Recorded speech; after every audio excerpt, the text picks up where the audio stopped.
Bien, mis hermanos, vamos a ir al capítulo 39 del libro de Job.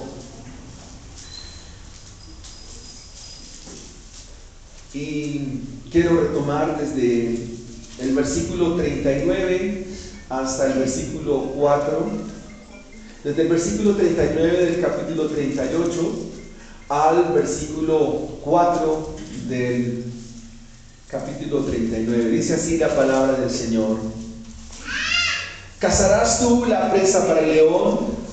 ¿Saciarás el hambre de los leoncillos cuando están echados en las cuevas? ¿O se están en sus guaridas para acechar?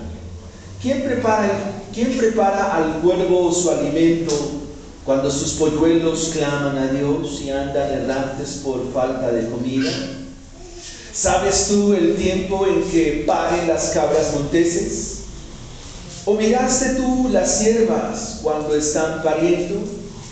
¿Contaste tú los meses de tu preñez? ¿Y sabes el tiempo cuando han de parir? Se encorvan, se hacen salir sus hijos, pasan sus dolores, sus hijos se fortalecen, crecen con el pasto, salen y no vuelven más a ellas. Amén. Hay una historia muy interesante que se denomina El niño y la fábrica. Es la historia donde un niño está llorando en su cuarto con intenso dolor. Y llora porque ha perdido uno de sus juguetes preferidos.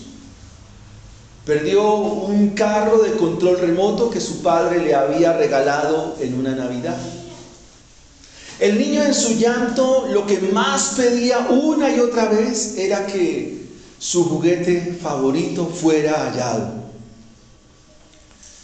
En esos momentos en que el niño está llorando, entra su padre, seca sus lágrimas, lo toma de la mano y lo lleva a la fábrica de la cual él es dueño. Llevando su niño de la mano, le muestra la planta, las instalaciones grandes, el centro de operaciones, las áreas de trabajo, le muestra los operarios y empleados de su gran fábrica de autos. Mientras caminaban, el niño siempre le decía a su padre: papi, quiero encontrar mi juguete. Esto se lo decía una y otra vez, con lágrimas en sus ojos y llorando todo el tiempo. Papi, quiero encontrar mi juguete. El padre lo lleva entonces a una sección que es el bienestar de empleados y recreación. En esa sección ecológica de la fábrica hay un zoológico donde en los días de reunión, de esparcimiento, se reúnen para que los hijos de los empleados puedan contemplar el zoológico. El padre, dueño de la fábrica, lleva allí a su pequeño hijo y le muestra a los animales. Pero el niño sigue empecinado, sigue llorando y diciéndole una vez más: papi, quiero encontrar mi juguete. De alguna manera, Job es como ese niño que ha perdido su juguete. Dios, en el capítulo 38 que vimos la semana anterior, llevó a Job a contemplar las profundidades del mar, la creación y el gran cosmos, para que Job, por medio de preguntas, pueda pensar en qué y en quién es el creador de eso tan magno. Ahora, en este capítulo 39, Dios lleva a Job a través de preguntas para que considere aspectos mínimos de su creación, de su entorno inmediato, como son los animales. Así como el padre llevó a su niño al zoológico, de una manera también muy especial, Dios en esta mañana, por medio de este capítulo, nos muestra que llevó a Job a ver también unos animales que son de carácter salvaje, Ahora, la pregunta que ustedes a mí me responderán al final es la siguiente. Y es la pregunta que traza nuestro sermón en esta mañana. ¿Qué tiene que ver el sufrimiento, lo que está viviendo Job, con una visita al zoológico? ¿Qué relación hay en ello? ¿Qué relación hay en que Job está sufriendo? Dios le está hablando, ya le ha mostrado el cosmos, su poder, su grandeza en lo macro, pero ahora le va a mostrar su poder en lo micro, en especial los animales. Esa es la pregunta que hay que resolver en las aplicaciones de nuestra enseñanza en esta mañana. Ahora, es notorio que en la primera respuesta de Zofar, en el capítulo 12 a Job, Job le dice estas palabras. Y en efecto, pregunta ahora a las bestias y ellas te enseñarán. Pregunta a las aves del cielo y ellas te lo mostrarán. Eso está en Job capítulo 12, versículo 7. La respuesta de Job para Zofar es: pregúntale a las bestias y ellas te van a enseñar. Pregúntale a las aves de los cielos y ellas te van a mostrar. Y recuerden que Zofar está hablando de la soberanía de Dios. Ahora, cuán difícil es para el ser humano tener un corazón enseñable. Cuán difícil es para nosotros que alguien venga y nos enseñe. Que alguien nos diga, porque aún en nosotros sigue habitando la arrogancia, sigue habitando esa soberbia. Ahora Dios va a usar de su creación. Dios va a usar un asno. Y si yo les pregunto a ustedes qué piensan de los asnos, ¿qué piensan ustedes de los asnos? ¿Que cómo son los asnos? En alguna ocasión en nuestra vida, los que íbamos a perder el año, nos decían: usted es muy burro. Ahora Dios se va a valer de los animales, de una lista de animales, para enseñar a Job y para enseñarnos a nosotros. ¿No les parece eso humillante? Cuán difícil es moldear el corazón de un ser humano para que sea enseñable, para que pueda aprender. Por eso el título del sermón es: un llamado a la humildad y a la sabiduría. Un llamado a la humildad y a la sabiduría. En los versículos 39 del capítulo 38, donde se comienza a hablar de los animales, dice así la palabra del Señor: ¿cazarás tú la presa para el león? ¿Qué es la presa para el león, hermanos? Comida. Saciarás el hambre de los leoncillos cuando están echados en las cuevas o están en sus guaridas para acechar. ¿Quién prepara al cuervo su alimento? O sea, está hablando de cuando sus polluelos claman a Dios y andan errantes por falta de comida. Así que mi primer punto en esta mañana es, o lo que Dios nos enseña es su cuidado es sabio. Dios nos cuida sabiamente. Y Dios se va a valer entonces de mostrarle a Job lo que es el alimento para el león, el alimento para las crías de los cuervos, es decir, para sus polluelos, de que Dios los sustenta. Estos animales viven en campo abierto, pero es Dios quien provee para ellos. Es Dios quien ha determinado cómo los va a sustentar. Dios en su sabiduría ha diseñado algo que se llaman cadenas alimenticias para que estos animales puedan sobrevivir, y es de esta manera como Dios los cuida. ¿Puede Job explicar la naturaleza de ello? ¿Puede explicar cómo Dios provee para las necesidades de leones y cuervos? Pero Dios es sabio en su cuidado. Dios cuida sabiamente su creación. Ahora, mis hermanos, una de las maneras como Dios nos enseña humildad es precisamente con los alimentos. Cuando Dios obra en nuestras vidas, obra tiempos difíciles, sobre todo en cuanto al alimento, para enseñarnos gratitud, para que seamos humildes ante lo que nos sirven en nuestra mesa. Es probable que muchos de nosotros no comamos lo que nos sirven. Y siempre estamos discutiendo por la comida. Y renegamos de la aguapanela o renegamos del pan que está ahí en la mesa.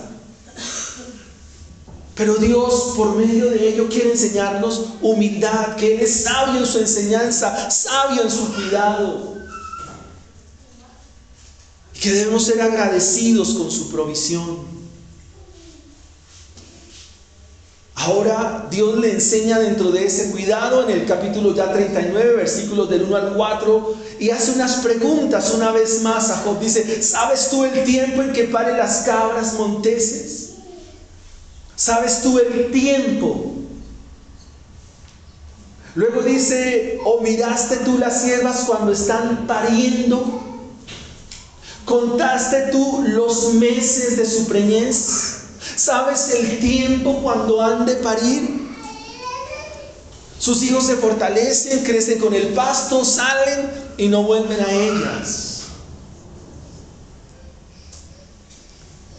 Esta porción nos habla del parto, del tiempo de preñez, el tiempo de parir, dolor del parto, cómo las crías de las cabras monteses, de las ciervas o los antílopes se van. Algo para aprender dentro del cuidado que Dios tiene es paciencia, hermanos. Saber esperar, esperar confiando. Nosotros vivimos en una sociedad donde todo lo queremos ya, donde todo sea inmediato, todo sea rápido. Y cuán difícil es esperar. El Señor allí en el Evangelio de Mateo, en el capítulo 6, versos 27, dice: ¿y quién de vosotros podrá, por mucho que se afane, añadir a su estatura un codo más? Así como Dios ha dado tiempo para la preñez, tiempo para que las cabras monteses tengan sus crías, así Dios tiene tiempo para todo. Cuando hay sufrimiento, lo que queremos es salir rápido, salir ya de ese apuro, salir ya de esa necesidad. Pero en el llamado que Dios nos hace a la humildad y a la sabiduría, y que debe ser visto en su cuidado, es que tengamos paciencia, que aprendamos a esperar en Él, confiar en Él. Luego del versículo 5 al versículo 8, nos va a hablar del asno montés. ¿Quién echó libre al asno montés?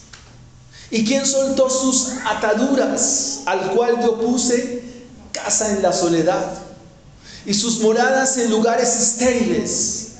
Este asno se burla de la multitud de la ciudad, porque vive lejos. No oye las voces del arriero. Lo oculto de los montes es su pasto, y anda buscando toda cosa verde.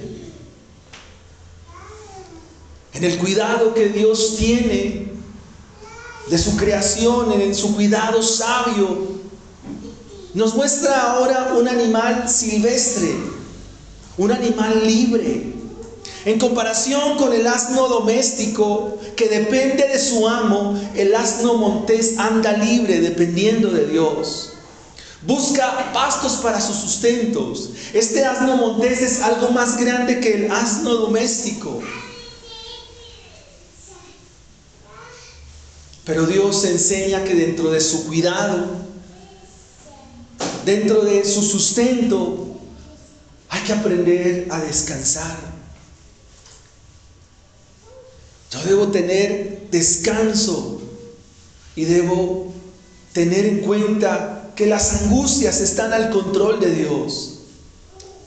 ¿Para qué seguir preocupados? ¿Para qué seguir angustiados? Si Dios finalmente es quien da la libertad por medio del Evangelio, por medio de su gracia. ¿Será que ante el sufrimiento, ante la adversidad, ustedes creen que eso a uno no le roba el sueño cuando hay deudas, cuando hay preocupaciones, cuando tenemos tantas cosas a nuestro alrededor? Pues bien, la palabra del Señor nos invita a descansar, a considerar al asno montés. Si usted mira muy bien la sección del versículo 5 al versículo 8, dice: quien ha hecho libre al asno montés y quien soltó sus ataduras. O sea, él no tiene que depender de un amo, sino que sencillamente en esa libertad que Dios le da de buscar sus pastos, de andar errante en la soledad, lejos de la ciudad, lejos del bullicio, Dios está al control del asno montés. Descansa en Dios. Si las cosas no están resultando, descansa en Dios. Descanse en el Señor, porque Él tiene cuidado de su pueblo. En el versículo 9 al versículo 12, ahora le presenta la fuerza del buey salvaje. Algunas traducciones desde el versículo 9 hablan de un unicornio. Eso no existe en la Biblia y no existe en la naturaleza.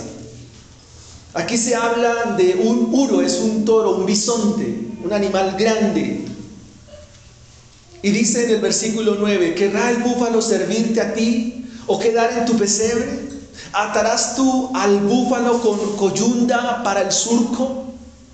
¿Labrará los valles en pos de ti? ¿Confiarás tú en él por ser grande su fuerza y le fiarás tu labor?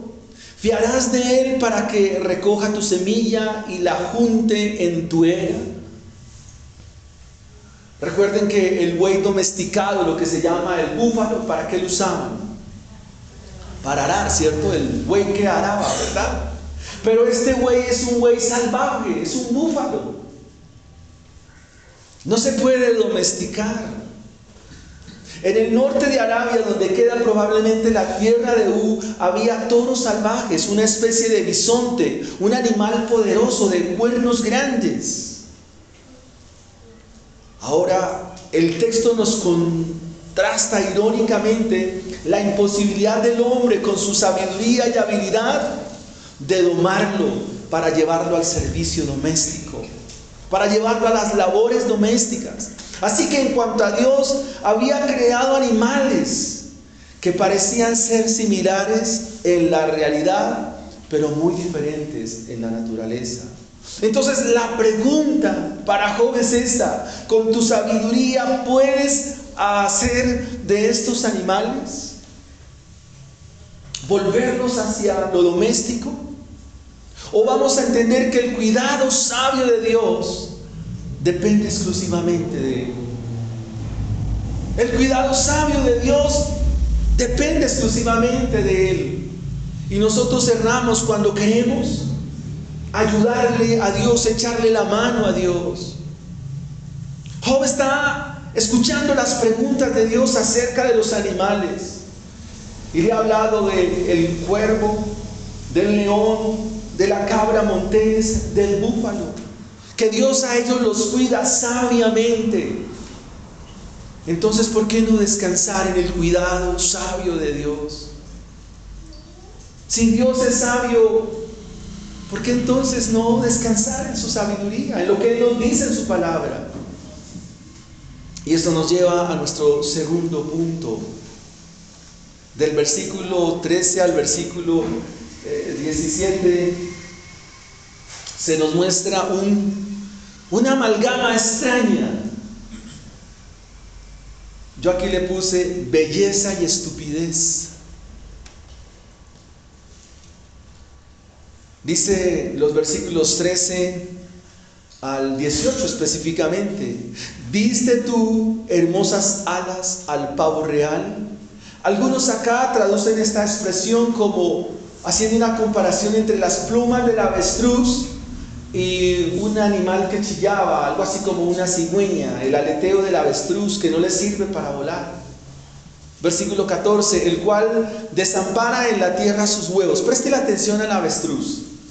El cual desampara en la tierra sus huevos, o sea, sus hijos. Y sobre el polvo los calienta. Y olvida que su pie los puede pisar. Y que puede quebrarlos la bestia del campo.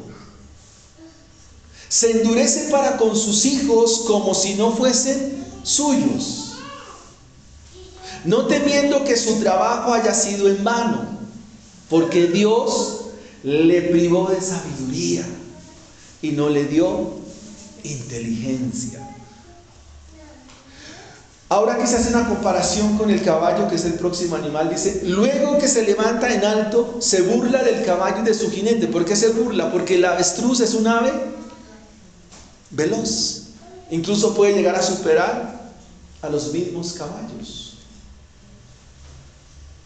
¿A qué nos lleva este punto, hermanos? Este segundo encabezado, a que tenemos que pensar con sabiduría. Tenemos que pensar con sabiduría. Algo que nos falta, hermanos, a todos nosotros es pensar con sabiduría. El jueves con mis hermanos pastores, dentro del consejo que me pedían, yo les decía: hermanos, nuestra misión, nuestra iglesia necesita que como pastores pensemos con sabiduría. Hay que pensar con sabiduría.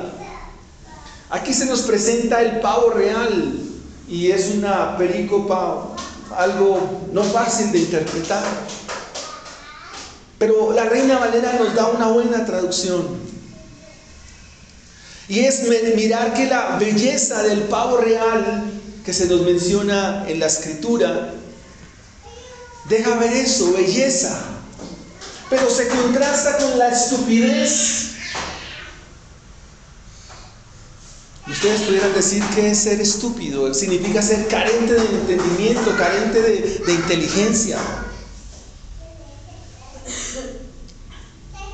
Y en el Evangelio, algo que no podemos darnos el lujo es pensar de esta manera. Ayer, meditando en la belleza y la estupidez, pensaba en los reinados de belleza, cómo responden a veces las reinas. Son bellas, tienen un buen estereotipo, pero les hacen preguntas de cultura general y cómo responden.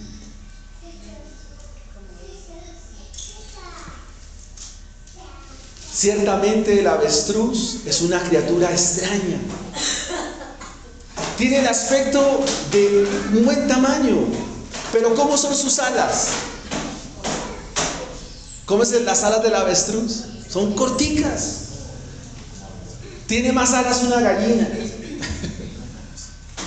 No le sirven para volar. El ave es grande. Tiene alas que no le sirven para alcanzar vuelo, pero llama la atención por su comportamiento raro. ¿Cómo se comporta? El texto nos dice: olvida que su pie puede pisar ¿a quién? A los huevos. El avestruz es un ave que puede pisar. Se le olvida que ahí están sus huevos. Pero ¿qué más hace el avestruz? Los deja para que cualquier bestia venga y se coma los huevos. Es irresponsable con sus hijos. Es más, dice el versículo 16, se endurece para con sus hijos, como si no fuesen suyos, no temiendo que su trabajo haya sido en vano. Y yo decía, como muchos comentaristas señalan acá, dice: ¿por qué Dios privó un ave de sabiduría? ¿Por qué Dios no le dio inteligencia? Pero cuando sale a correr supera el caballo. Alguien dice que Dios tiene muy buen sentido del humor. Tiene muy buen sentido del humor, Porque entre todos los animales hizo al avestruz y la jirafa. Pero debemos investigar un poco más a fondo y ver que en la sabiduría divina también hay cosas extrañas, y eso nos lleva a pensar con sensatez, con cordura, con sabiduría, con ternura. Dios nos muestra su ironía y llama la atención a Job acerca de esta criatura, el avestruz, que actúa tan tontamente.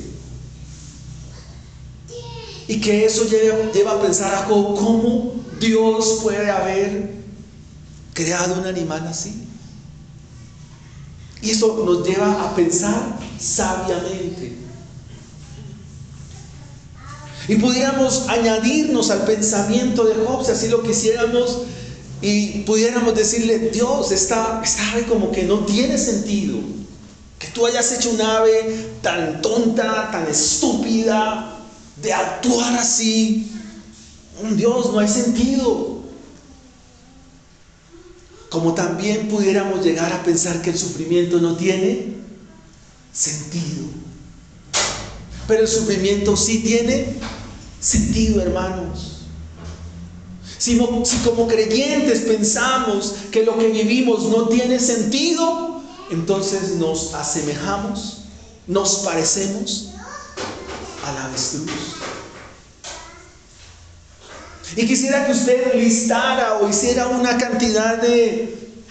evaluación de todas las tonterías que como cristianos hemos cometido. Y yo quiero hablarles de las 3 tonterías que cometemos. El ABC. ¿Cuál es el ABC? A. No deje de congregarse, hermano. B. No deje de leer la Biblia. C. No deje de orar. Dejar esas 3 realidades básicas de la vida cristiana nos hace a todos avestruces. Avestruces. Recuerde que este es un llamado ¿a qué? A la humildad y a la sabiduría. Que es de sabios, es de inteligentes acudir a la Biblia todos los días de nuestra vida. Que es de mucha sabiduría, de mucha inteligencia orar a nuestro Dios. Que es de mucha sabiduría, de mucha inteligencia estar aquí en la comunión de los santos. Eso es sabio, eso es de gente inteligente, de gente según el reino de los cielos, según la enseñanza del Evangelio. Es un llamado a la humildad y es un llamado a la sabiduría.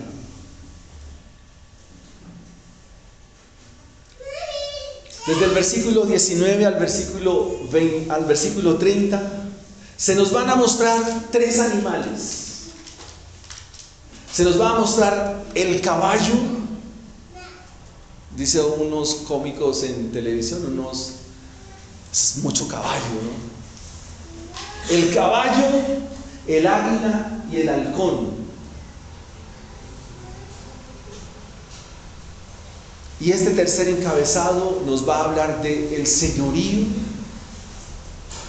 y el propósito de Dios. Señorío y propósito de Dios.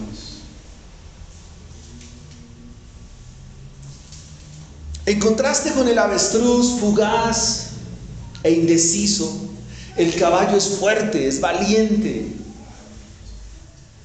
El autor nos muestra una porción de este capítulo y nos hace un poema gráfico de lo que es el caballo en la batalla. Versículo 19: ¿diste tú al caballo la fuerza? Pregunta el Señor a Job. ¿Viste tú el cuello de sus crines ondulantes? Todos saben que son las crines del caballo, el pelo que le escurre aquí al caballo. ¿Le intimarás tú como la langosta? Es decir, lo compara como cuando salta el caballo. El resoplido de su nariz es formidable. Cuando hace, escarba la tierra, se alegra en su fuerza. Sale al encuentro de las armas, es decir, va a la batalla, porque el caballo se usa en la batalla. Hace burla del espanto y no teme. O sea, el caballo no se pone a pensar que hay espada, que hay lanza, que hay enemigos. No, él va de frente, no teme. Ni vuelve el rostro delante de la espada. Contra él suenan la aljaba, el hierro de la lanza, de la jabalina. Y él, y subraye esto, el ímpetu, es decir, el espíritu y el furor escarba la tierra sin importarle el sonido de la trompeta. Antes, como se dice entre los clarines, ¿cómo se le dice al caballo? Ea. Y desde lejos huele la batalla, el grito de los capitanes y el vocerío. Señorío y propósito. ¿Por qué llegamos a concluir este punto de esta manera? Amados hermanos, la primera línea de defensa del pueblo de Dios está en la obediencia a su palabra. Aquí se destaca la bravura del caballo, la capacidad que tiene para brincar como una langosta. De hecho, a ese deporte se le llama la equitación, cuando el caballo salta una barda. Se describe su gran fuerza, su coraje, su impaciencia al esperar la batalla. Una vez iniciada quiere continuar, aunque suene la corneta. Así que el escritor del libro nos muestra el realismo de lo que hay en medio de este animal, su vehemencia para combatir, aún más que los guerreros mismos. Y todos pudiéramos pensar que el caballo es domado, que el caballo es adiestrado, amansado, pero no es así. Fíjese que en esta sección que nos muestra este punto, el caballo muestra su espíritu. Y aunque es domesticado, el hombre no puede domesticar su espíritu. Así que la pregunta del $1.000.000 es, la respuesta es obvia. El universo no está bajo el dominio de los hombres. El dominio está bajo el señorío de Cristo. Porque aunque el caballo va domesticado, va sobre galope, pero su espíritu se mantiene intacto, su espíritu se mantiene vivo. De hecho, es lo que nos muestra el texto. Que aunque nosotros podemos amansar un caballo en su parte externa, su espíritu se mantiene vigente. Y eso nos habla de que el hombre no lo cambia todo, que quien cambia las cosas es Dios. Y eso nos habla del señorío de Dios, del señorío de Cristo. Ahora, del versículo 26 al versículo 30, se nos va a hablar de dos aves de gran altura de vuelo, de visión para cazar: el gavilán o el halcón, las traducciones están bien, y el águila. Y dice entonces: vuela el gavilán por tu sabiduría y extiende hacia el sur sus alas. Se remonta el águila por tu mandamiento y pone en alto su sonido. Ella habita y mora en la peña, en la cumbre del peñasco y la roca. Perdón, hermanos, me salté aquí el versículo 27. Se remonta el águila por tu mandamiento y pone en alto su nido. Ella habita y mora en la peña, en la cumbre del peñasco y de la roca. Desde allí acecha la presa. Sus ojos observan de muy lejos. Sus polluelos chupan la sangre, y donde hubiere cadáveres, allí está ella. Ese texto aparece en Mateo 24. El último. Pregunta es, y bueno, ¿cómo es que el gavilán tiene tan alto vuelo? ¿Quién le dio esa sabiduría?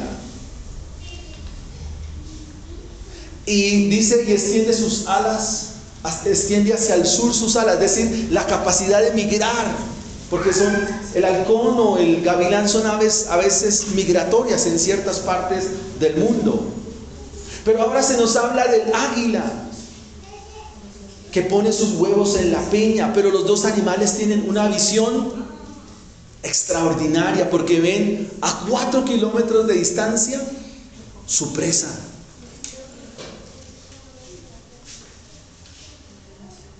Y pudiéramos decir,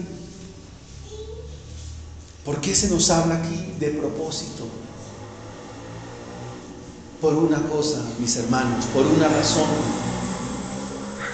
Porque Dios ha hecho estos animales con sabiduría según sus pensamientos.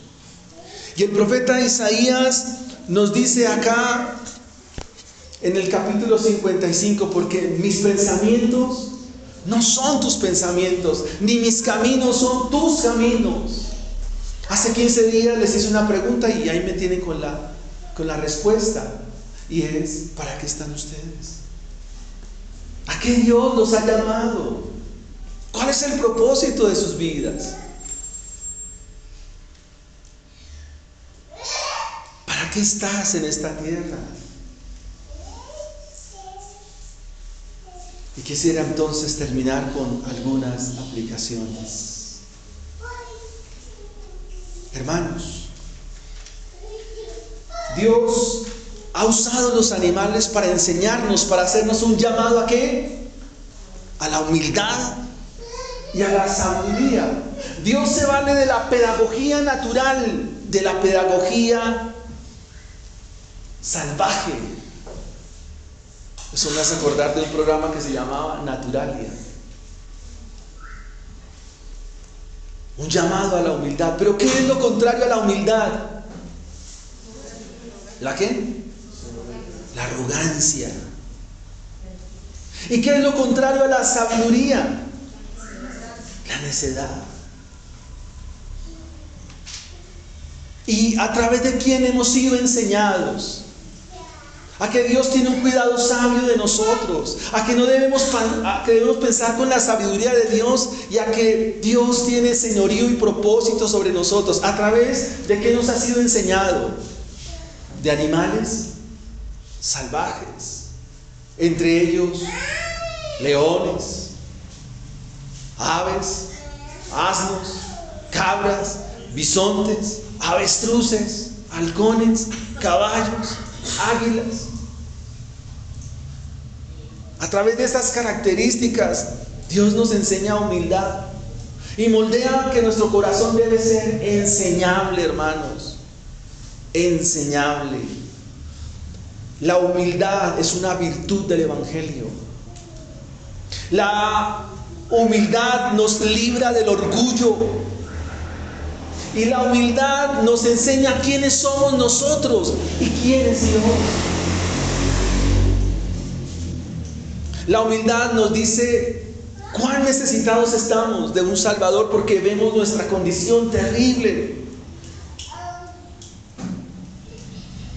Así que, mis hermanos, estas características de los animales nos hacen un llamado a ser humildes, a ser sencillos de corazón y a ser sabios. Hemos dicho que Dios tiene un cuidado sabio. Un cuidado sabio. Y la pregunta es, ¿cómo Dios nos cuida sabiamente, hermanos? ¿Por qué el cuidado de Dios es sabio?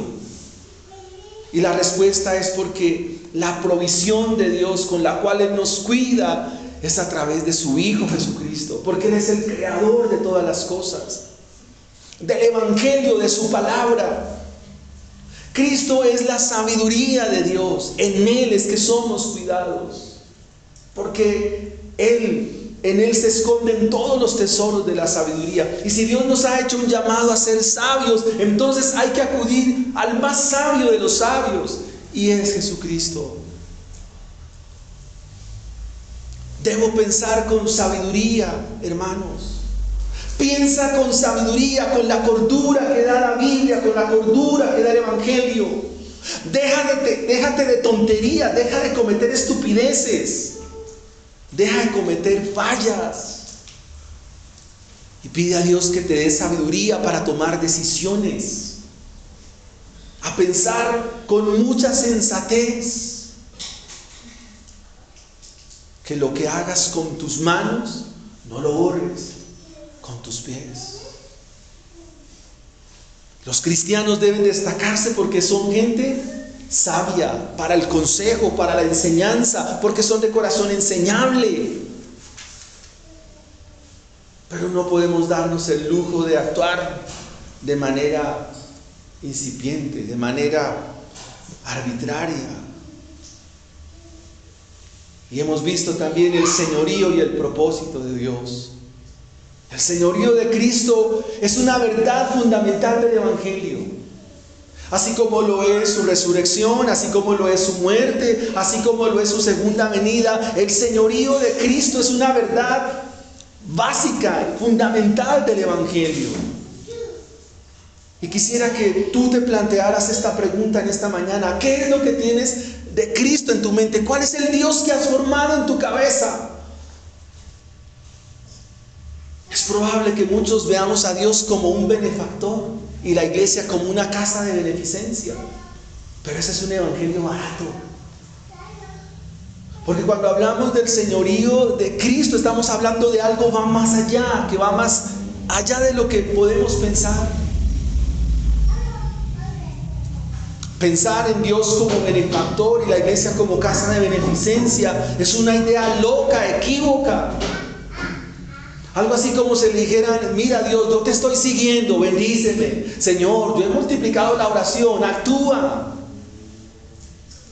Algo así como decirle al Señor: yo estoy orando, entonces ¿qué pasa? Señor, yo estoy contribuyendo, yo estoy donando, entonces ¿qué pasa? Si pensamos de esa manera, eso es vano, eso es efímero, eso no es el Evangelio. Si piensas así, es el Evangelio de otras cosas, no es de la Biblia. Lucas 2:11 nos dice: hoy os ha nacido en la ciudad de David un Salvador, que es Cristo el Señor. El Dios que creó todas las cosas, todas las aves, todos los animales, todo el cosmos, bajó a este mundo, se hizo hombre. ¿Y para qué vino el Salvador? Lo que está haciendo Dios acá es lo que hace el papá con su niño: llevarle a que contemple la fábrica de autos que él tiene, que contemple su zoológico. Pero eso no es lo importante. Lo importante es que el niño pueda ver que su padre es el dueño de todas las cosas. Lo importante del libro de Job no es el sufrimiento que ha atravesado Job. Lo importante es el Dios que ahora se acerca a Job, y eso es el Evangelio. El Evangelio es que Dios se acerca a nosotros por medio de su Hijo Jesucristo. El creador de todas las cosas, el creador de todo lo que existe. Eso es secundario, eso es pasajero, porque el cielo y la tierra pasarán, pero su palabra no pasará. El Evangelio consiste en que Dios ha llegado a nuestra vida, Dios ha llegado a nuestro corazón, y cuando eso sucede, nuestra vida es transformada, porque el Evangelio es cambio, el Evangelio es transformación, el Evangelio es nuevo nacimiento, y eso es lo importante. No sigamos como el niñito llorando y gimiendo por su juguete, cuando su padre, que tiene una relación con él, es dueño de una fábrica de autos. No pensemos de esa manera. Desde que nacimos hemos querido ser autosuficientes, hemos querido ser el centro de todo, somos orgullosos, somos rebeldes, vanagloriosos. ¿Y de qué sirve? ¿Y sabes por qué pasa esto? ¿Por qué no le encontramos sentido a la vida? ¿Por qué no encontramos propósito? ¿Por qué la iglesia nos parece aburrida, tediosa? Ay, toca ir hoy a la iglesia. ¿Por qué? Porque no somos salvos. No somos salvos. Estamos aún en la oscuridad. Aún estamos en tinieblas. Pero si Cristo está en su iglesia, Él es el todo. Él es la gloria de la Biblia. Él es la gloria de la iglesia. Él es la gloria de nuestras vidas. El jueves, mi querido pastor Rubén dijo una verdad tan maravillosa. La vida cristiana no es saber acerca de información de Dios. Es no saber acerca de cuánto miden los brazos de Dios, sino saber es cómo Él me abraza. Experimentar su abrazo. Cómo sus ojos están sobre mí, porque el Evangelio es relación con Dios a través de su Hijo Jesucristo. Si tú no tienes esa relación, estás mal. Como el jueves le dije a un chico, ahí por donde vive mi hermana, Sandrita, le dije, loco, eres un miserable. A uno de esos guitarristas locos que se paran al frente de la casa. Le dije, loco, eres un miserable, tu vida no tiene sentido. Y se quedó mirándome así. Le digo, háblame, ¿de qué me está hablando? Le dije, voy a hablarle del Evangelio. Nuestras vidas no pueden ser carentes de propósito. Dios demanda que su Hijo sea el centro de tu vida. Si Cristo no es el centro de tu vida, tu propósito no existe. No hay propósito para ti. Porque tú ni sabes cuando te mueras para dónde te vas a ir. Y los que conocen que están sin Cristo. Amados hermanos, cuando nosotros conocemos al Señor, lo amamos. Porque Él nos amó primero. Porque experimentamos su amor, su gracia, su fidelidad, su sustento, su provisión. El llamado que hoy te hace el Evangelio, en este llamado a la humildad y a la sabiduría, es un llamado del Evangelio que es por fe y para fe. Y esto demanda de ti arrepentimiento, que te arrepientas. Amados hermanos, tú no puedes vivir con tu pecado y someterte a la autoridad de Cristo al mismo tiempo. Eso no existe. Porque no puedes vivir sin arrepentimiento y no obedecer al Señor. Eso no cuadra, eso no encaja, eso no es. Así que no puedes aferrarte al pecado y al Salvador al mismo tiempo. Eso no. Tú no puedes vivir en pecado y decir yo soy cristiano. O sea, Romanos capítulo 6, hemos de perseverar en el pecado para que la gracia abunde. En ninguna manera, porque los que hemos muerto al pecado, ¿cómo viviremos en él? Ahora, si el pecador rechaza la autoridad de Cristo, su señorío, usted no tiene la fe que es del Evangelio, no tiene la fe que salva. En algunos minutos estaremos ministrando la cena del Señor. Y te llevarás el pan a la boca y tomarás la copa de vino. Pero eso no significa nada para ti. Es un rito más. Por lo tanto, el Señor dice, arrepiéntete. Esto no puede ser algo intelectual. Esto no es pronunciando una oración. El mensaje del Evangelio te llama a conversión y a discipulado constante, hermanos. Y las ovejas seguirán al príncipe de los pastores en suma obediencia y sumisa convicción. Este es un llamado a ser sabios y a ser humildes, a entender y a creer aquel que dijo, aprendan de mí, que soy manso y humilde de corazón. Pecadores, vengan a la cruz de Cristo. Vengamos en arrepentimiento. No actuemos como el avestruz. Seamos sensatos con la sensatez que nos da la Escritura. Padre, te damos gracias, Señor, en esta mañana. Padre, qué lección para mi vida, Dios, tan grande. El león, los polluelos de los cuervos, las cabras monteses, provisión, cuidado. ¿Qué necesidad la mía pensar que Dios no me cuida? Oh Señor, tan torpe era yo que no entendía. No entendía, Señor. Después, el asno montés, un animal libre, que con el entendimiento que tú le das, porque ningún animal tiene raciocinio, pero se la pasa tranquilo, alejado, descansado, confiado. Oh Señor, qué lección, Padre. Luego viene, oh Dios, el avestruz.